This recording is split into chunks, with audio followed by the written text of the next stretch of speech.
If you don't hate your jobs, you may want to stay at your place of employment just a little longer to reap the benefits that they offer.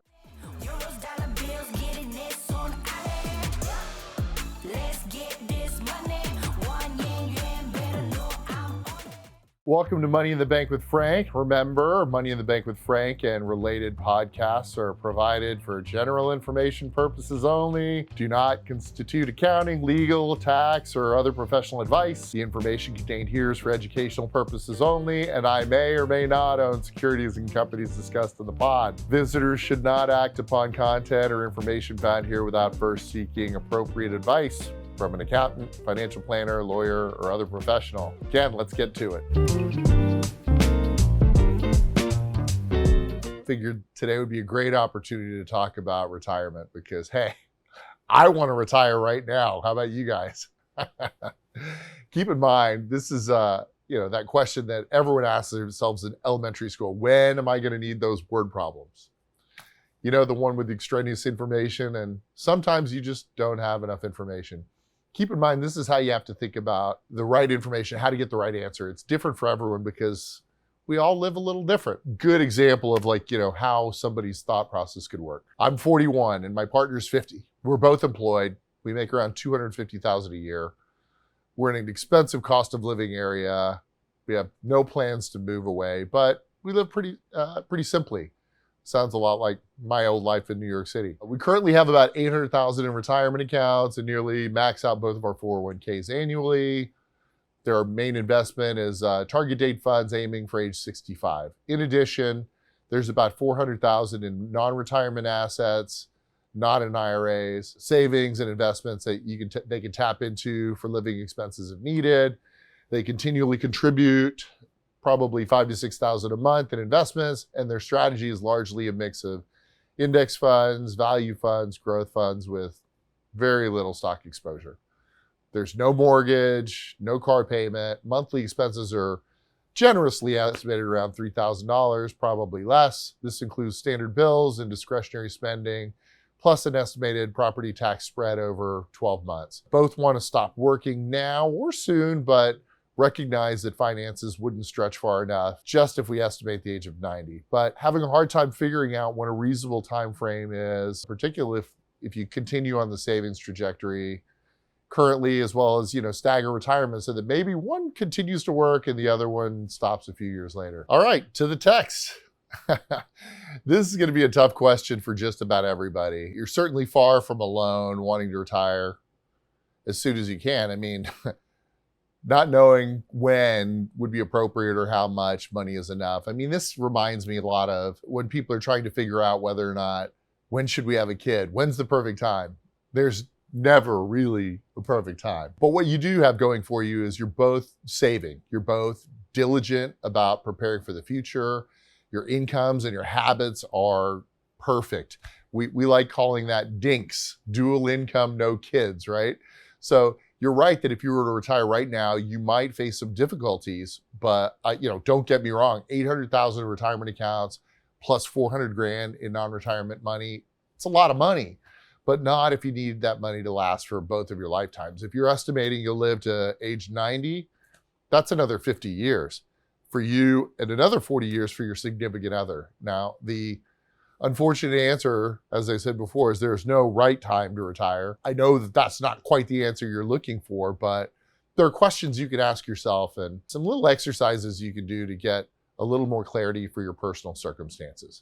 I mean, you may find that you actually want to be flexible in this timeline, and after crunching the numbers and considering the possibilities, you may ask yourself, what is it that you want to do in retirement?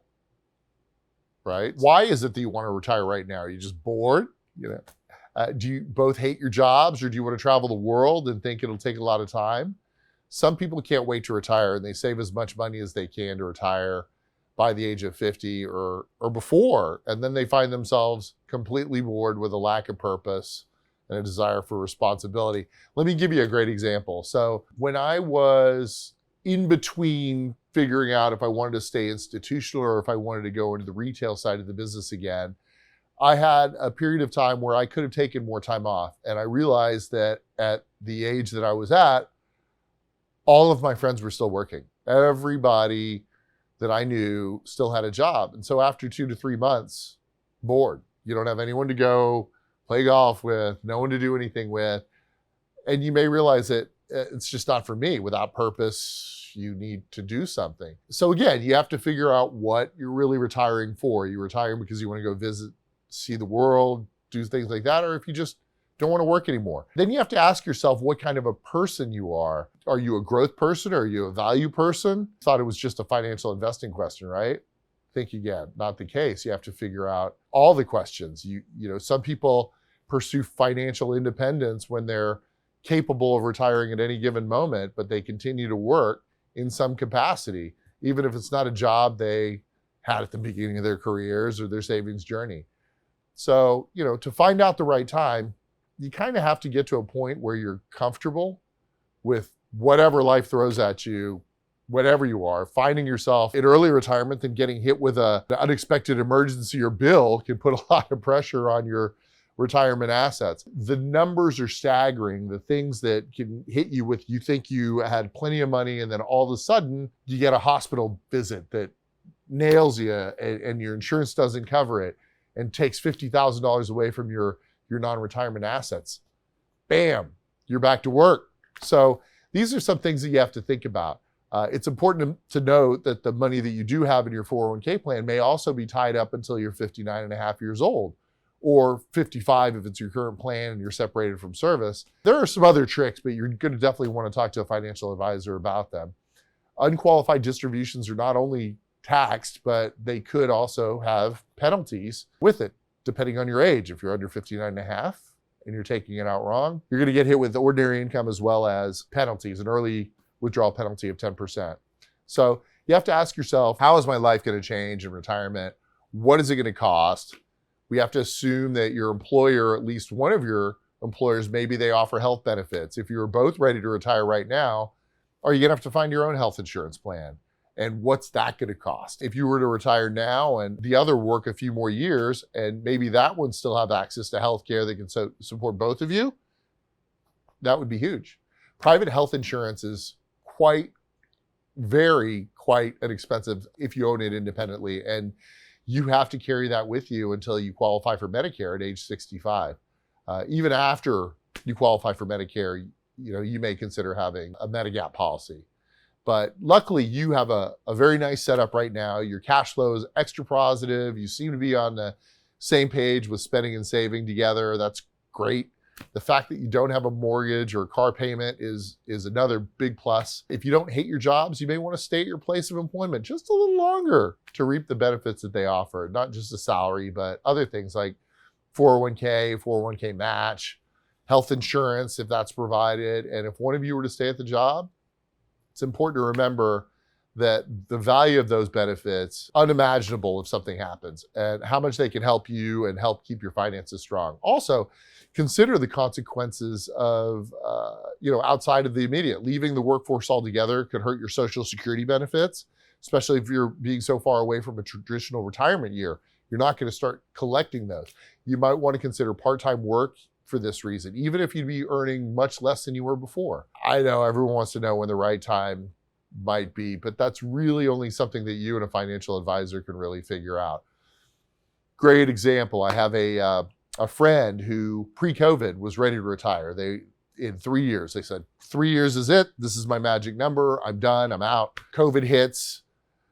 It's very strenuous working from home, managing a group of people throughout the world in this particular case. And as the lockdown started to ease up, after speaking with their financial advisor, they believe that they can retire maybe a couple of years early. So again, that's something that you and your financial advisor, if you have one, needs to help figure out. If you don't have one, give me a call. To get a general idea, try doing some estimations for what you'd be spending in retirement and how much you would need to tap into your retirement accounts.